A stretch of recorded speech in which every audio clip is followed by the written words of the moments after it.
So a lot of people are listening right now to your story and don't have the faith that you all have. They don't have the courage, they don't have the hope, they don't have the anything. And they don't know how to balance that grief or to look at her life and say, okay, you know what, we can pull out these memories and still be able to live and function and go on and cherish her memory. I know your mother lives on in each of you. A little bit of her lives on each of you. What are some of the things she taught you that you'll never forget? You'll just keep with you throughout your entire life. Budget. Ooh, save money. Save money. Put some away.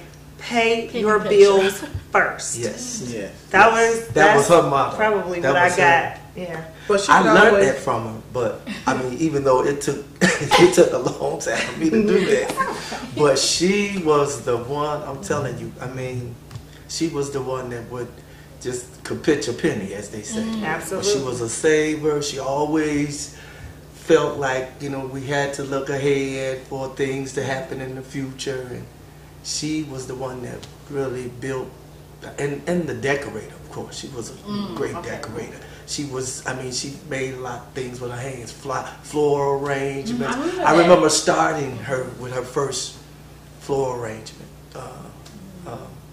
business she started. And I mean, she made a lot of floral arrangements for a lot of, and then she went into the weddings, and it passed on to one of my daughters here. Oh, so Precious. You pick up the business. Yes. Oh, that's fun. Yeah. That's fun. So she's very creative. Very creative. Very creative. And she didn't make a lot of money ever. Right. Yeah. Never made a lot of money, but always had money. Yes. And her bills were always paid. Yeah. She went from switchboard operator at Methodist Hospital, working midnights, straight midnights, going to school full time at IUN, associate's degree at IUN. Then she went to Purdue, got associates in childhood education. She went from there to being a tot drop when Healthy Start first came into the city. Yes, and she was still working for Methodist, and then went from there to being the school teacher. That she was always a teacher. She was a Sunday school teacher. She loved children and was a giver. Yeah. She dressed those kids and get clothes from somewhere for those children if they needed coats, if they needed a t-shirt on or socks. She dressed the children in her classroom just like she was taking care of her own. She was a giver. Yeah. Great giver. Good heart. Good-hearted person. Good heart. So take it one day at a time and don't try to figure out all of your problems out in one day. Just take it one day at a time. Mother always taught us, even when we got saved, it wasn't enough that we were saved to her. Good, you saved. Now you need to move up. And that was kind of, you know, she didn't expect for you to have the same test and react and respond the same way 10 years later. And through this whole thing, I think spiritually I've matured. And partially because you kind of think when you lose a person, what would they want me to do? And, you know, and going through that whole process. What she would want us to do is to pray and seek God, but not stop there. Yeah. That was her big thing. Okay, you heard from him. Now do what he told you to do. Right. And that's probably where her words of spiritual maturity. She taught classes to women and kids and all that in the church, but her classes started at home. And the spiritual maturity and knowing that, because when she first passed, I did just sit back. I took a step back and I just couldn't, you know, you just can't. And I wasn't extremely emotional. I think I'm probably more emotional now than I've ever been. It's a lot to digest. But knowing that my mom would want me to pray and seek God and continue. And I just can remember that they had a anniversary party before she passed, and the different things that she said about each of us. And what she said about me is, if something ever happens to me, you're going to take over and everything is going to be fine. And I'm like, you know, and she said about this one, oh, she's my baby and she's so sweet and she's this and she's that. And this one is precious and I just love her and I just hold her. And And then she said, you know, I'm most like her, and you're going to take over, and you're going to be all right. You the second mother. And I'm like, hey, well, where's my compliment? You know, because I'm like, I want to be, you know, what else? I need some more adjectives with that. Give me something else. But after, as things were happening, I didn't realize, you know, I always kind of been the other mother. I mean, that's just what, you know, I've been grown since I was born. I don't know. But now that I see, you know, different things have happened, and we've all gone through ups and downs, and we grieve, and then they call me a lot, and you know, it's okay. Or they call me and ask me things, and initially it bothered me because I'm like, I don't know everything, you know. Why didn't I sit under my mom more? Why, you know, some of the questions they would ask me, it wasn't hard stuff. You know, they would just be going through different things, or she would call me and just be expressing something that she was dealing with, and it might not have been serious, but my mom would know what to say. And I felt like they're calling me because I need to know what to say. So I would try to think and pull up something that she might say, and it was just like, pray. And that's where I'm able to kind of pull things together. And I mean, we all do things together, and then we went into business for ourselves. So I went in first, and I pulled them all with me, and you know, just kind of like, let's do this together. And when we do things together, we all do the same business individually. But I think we enjoy it more when we do it together. Oh, yeah, for sure. And so, and that was okay, I'm pulling them, we doing it, but I appreciate it now that she thought that I could even feel her shoes, because I didn't even realize everything that she did until she was gone. And now that she's not here, her shoes, that size 7 was some big shoes. She did so much. She did so much. And she was so much to so many people. I could never duplicate her life.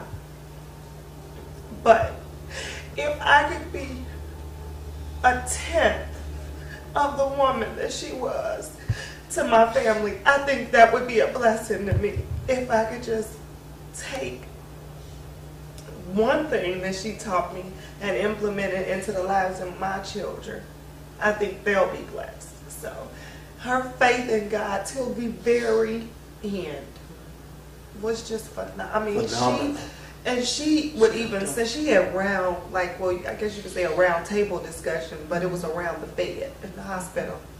And people would come in her room to minister to her. And before they could open their mouth, she would be ministering to them. And she was just saying, you got to have a relationship with God. She said, it's more than just knowing Him.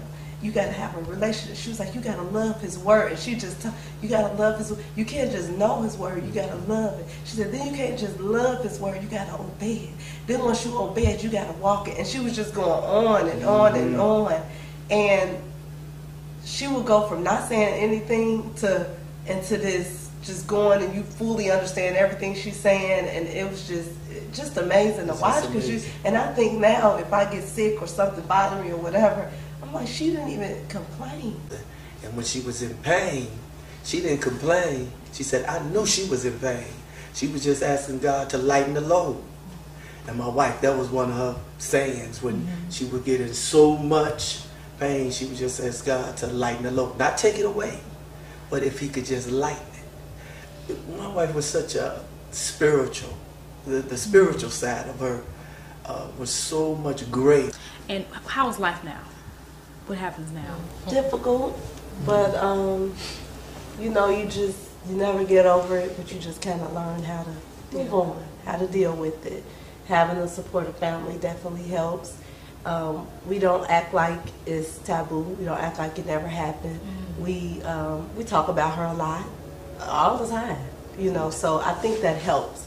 Not covering it up, talking about it. Me and my sister also started a program in my mom's name, kind of in her honor. It's called Darlene's Darlings. And it's basically a purity program for girls, kind of a mentoring program for preteen and teenagers, encouraging them to abstain until marriage. And also just mentoring them, boosting their self-esteem, teaching them home economics and just career things, just kind of all the tools that my mom gave us. It's just kind of our way of giving back and passing those things down. And it's a Christian-based program, so everything that these girls learn is based up on scripture, scripture references and things like that. So that's one thing that now we're doing in honor of her. But thank you so much for allowing me to come into your home and to help commemorate your mother's memory. I really do appreciate it. It's a lot of people out there that do not handle grief how you're handling it. And we have faith and we have hope that we will see her again. And that it helps so much for me. So thank you so much for allowing me to share.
Jacinda show is the Jacinda show. Jacinda show is the Jacinda show. It's the Jacinda show.